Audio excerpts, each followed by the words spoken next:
In just a second, you'll hear from Emma Reed. In less than 1 year, Emma made over $500,000 with her dropshipping store. Now she's running a successful dropshipping store following her signature 1+ product store formula. If you want to hear how Emma survived and thrived after suffering from burnout, make sure to listen to her interview on the Oberlo podcast. And you can do that by clicking right here. Okay, so we know that dropshipping and Facebook ads go hand in hand. You start a dropshipping store with Shopify, and then you drive traffic to your store with Facebook ads. You see, Facebook ads are great at driving store traffic, but they're also great at driving you crazy. Should CBO be on or off? Should you choose just mobile ad placements, or should you go with automatic placements? Should you run engagement campaigns or conversion campaigns?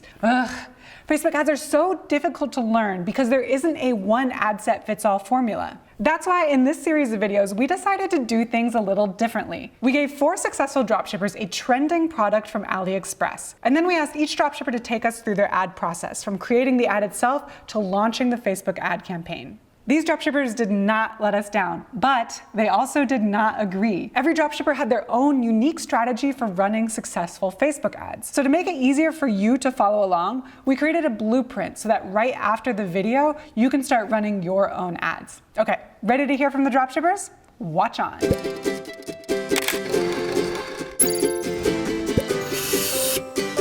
I just want to say something before we begin. In this video, we're going to be going in depth on Facebook ads. So we'll throw around acronyms like CBO, and we'll talk about things like conversion events. If you don't know what any of that means, don't worry. Just take a look at Oberlo 101. It's the ultimate course for starting your first online store and scaling it with Facebook ads. So to learn more, click the link in the description below. Also, while you're down there, make sure you hit subscribe so that you never miss our dropshipper interviews, tutorials, and product recommendations. All right, it's time to find out what Emma's winning Facebook ads formula is. Emma, we gave you a phone lanyard and we asked you to create a Facebook video ad for that phone lanyard. Yes.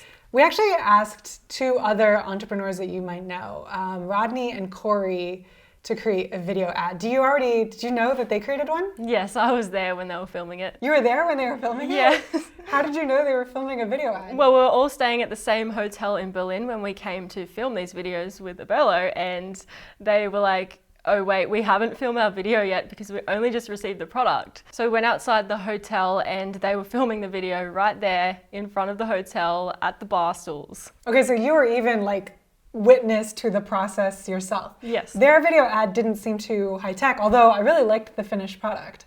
But I'm really curious to hear about how you approach these video ads as well. So I sent you this product, the phone lanyard, and I basically said, you're a beginner dropshipper, you have a cold pixel, go create an ad.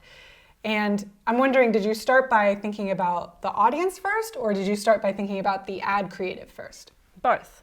Both are equally important. So I thought about the audience and what is the pain point that this product solves. What is like one of the most major fears, and that is probably dropping your phone in the toilet because it's gross. It is gross. It's both tragic and gross. Tragic and gross, and that can be used for a great video intro showing a phone drop into the toilet. So that's the pain point, it's shocking, it gets people to stop scrolling. Okay, now I'm intrigued.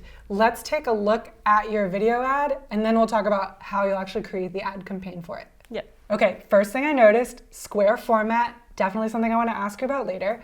Let's press play, and I haven't seen this before, so this is my live reactions. Ah! I love it. Leash it. Oh my gosh, I can see why you sell a lot of product. Reach it. And never leave it.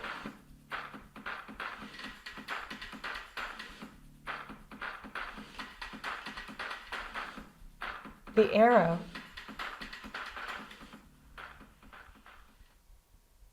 You are a master of your craft. Thank you. That was incredible. I want to kind of pick your ad apart. So as we watch it a second time, I want to just pause and kind of get your take on how you put this together. Yep. So, first couple seconds, don't risk it. I mean, you have the phone dropping in this loud, wet sploosh. Yes.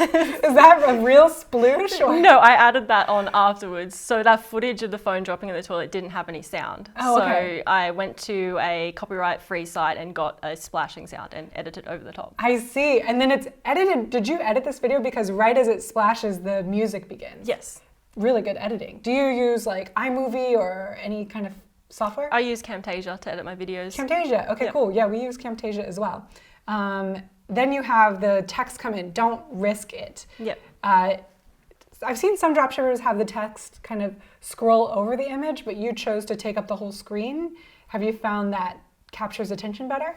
Yeah, it does, because the intro really draws you in, like it gets you interested, and then the text is fast-paced and you're already watching and it's engaging, rather than the text coming over the top. Like having it like that really engages you to keep you watching. Yeah. Plus I noticed that I saw the word don't, but I didn't know what was coming next. Like Yeah. when you see a full sentence, your eye kind of sees the whole sentence. Yeah, you want to keep reading. Yeah, exactly. And is this now we're in the second half, and is this you?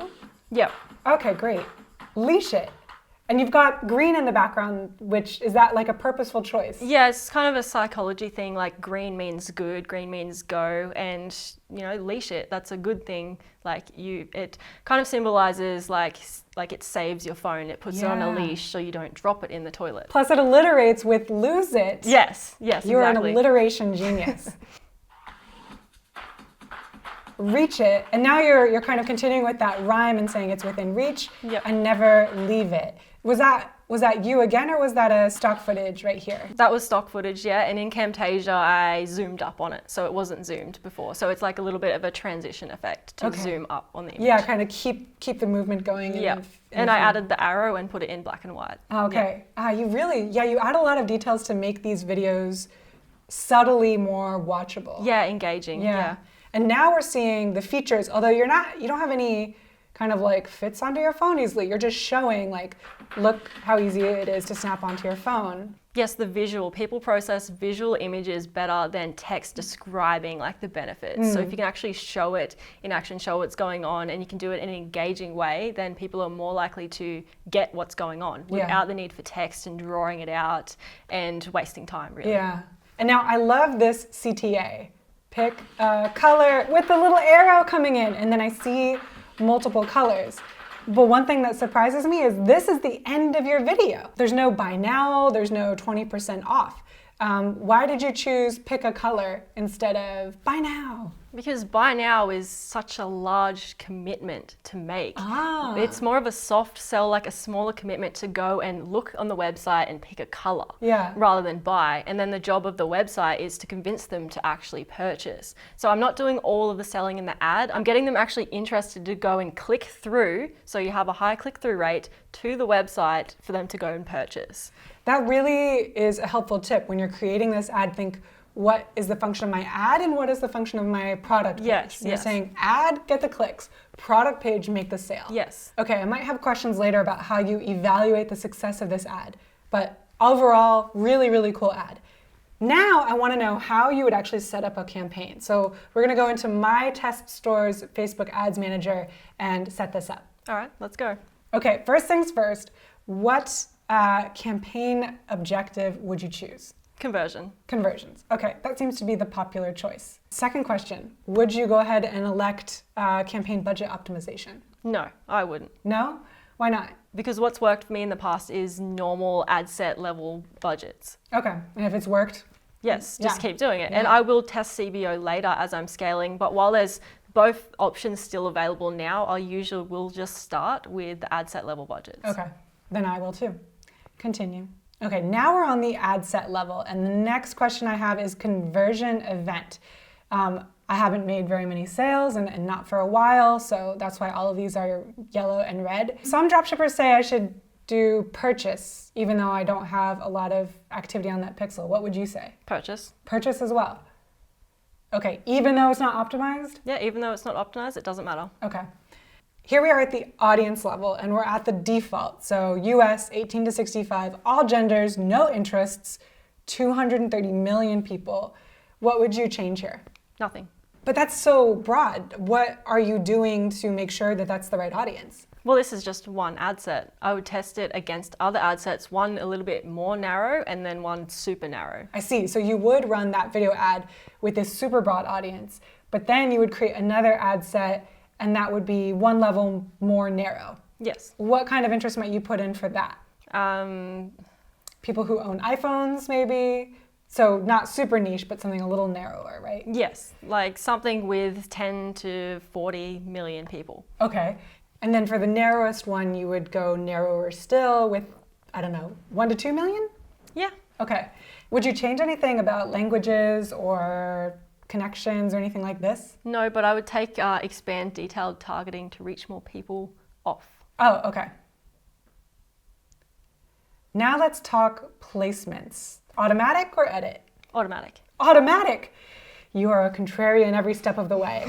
When it comes to a budget, now you said this you envision as one of several ad sets that you'll run. So how much are you going to budget per ad set? Probably $10 a day. $10 a day. Okay, anything else you would change here? No, it looks good to me. Okay, let's click continue. And now we are in the ad space. Now I guess I should go ahead and select my Instagram account since we're doing automatic placements, right? Yep. Plus you made that video square. Now why did you make it square? Well, it works on all platforms, so Facebook, Instagram, and Stories, Okay. as well as it takes up more screen real estate than your normal, Like narrow horizontal video. Yes, yes. Huh. But what if I wanted to take up maximum real estate on a vertical screen and I just created a big vertical video? Why not do that? Well, that would work on Stories. It'd be really great. But Facebook actually now has limited the size of the image or video you can have in your news feed. So on Facebook or Instagram news feed. Okay, so square is kind of the safest bet for getting Yes. maximum real estate across multiple platforms. Yes, correct. Good to know. I'll choose single image or video here. I'll add the video that you sent. While that's uploading, let's talk primary text. So Facebook recently announced that it will limit advertisers to 3 lines, I think, before there's a read more. So are you stuffing that with bit.ly links, or how do you approach that caption area? Only a sentence or two in Oh. the caption area. I don't have enough text to make read more show up, so I don't have all of the links. I'd keep it clean and minimal and just make it punchy and about the benefits of the product. Okay, so this could be, for example, Protect your best friend. oh, I love it. My phone is my best friend. It's the only one that ever listens, at least. For headline, Corey and Rodney said they would just put the name of the product in there. Is that what you would do? Yeah, I would put the name of the product, like phone leash or something, and maybe put like 5 gold stars if that shows up correctly on your mobile. So you'll have to preview it and Okay. see if the characters actually fit and the stars will fit and the name will fit. Ooh, I like the gold stars. That makes me think that it's been customer reviewed. Yes. When in fact, it hasn't been. And then for description, I know there's word that sometimes these descriptions aren't showing for certain people because Facebook is testing that out. Do you usually put anything in the description? Yeah, I do put something in the description. I can see, however, if I love the name Phone Leash, but maybe I don't have enough room for all 5 gold stars that this phone got. Is that something that I could put in the description? Yes, definitely. You could put it in the description. Cool. Obviously, this part I know. I should lead people to the product page, right? Yes. Okay, finally, a right answer. And call to action, shop now? Yes, shop now. Great. You would test them, of course, Oh, like really? in different ads. Yes, you test them. Okay, and talk to me a minute about, we've already talked about how you would test different audiences. Is the advanced version that you would test different ads within each of those audiences? Yes, different ads, different first 3 seconds, like the scroll stopper, different call to action at the end of the video, and then different call to action on the button, as well as like your ad copy, your headline, your description, all of that. Okay, wow, lots of variables to test. Yes. And if I remember correctly from your video interview, which viewers can watch right here, your last piece of advice was that people should really test the living heck out of ads. Yes, they should test everything. Test everything. Anything else before we launch this ad? No, it's good to go. Looks good. Awesome. All right, so what do you think about their Facebook ad process? Do you think their ad would actually be effective at converting traffic? What would you change in their strategy? Leave a comment and let me know. I'll chime in with my thoughts And the dropshippers might chime in with their thoughts too. Thanks for watching, and until next time, learn often, market better, and sell more.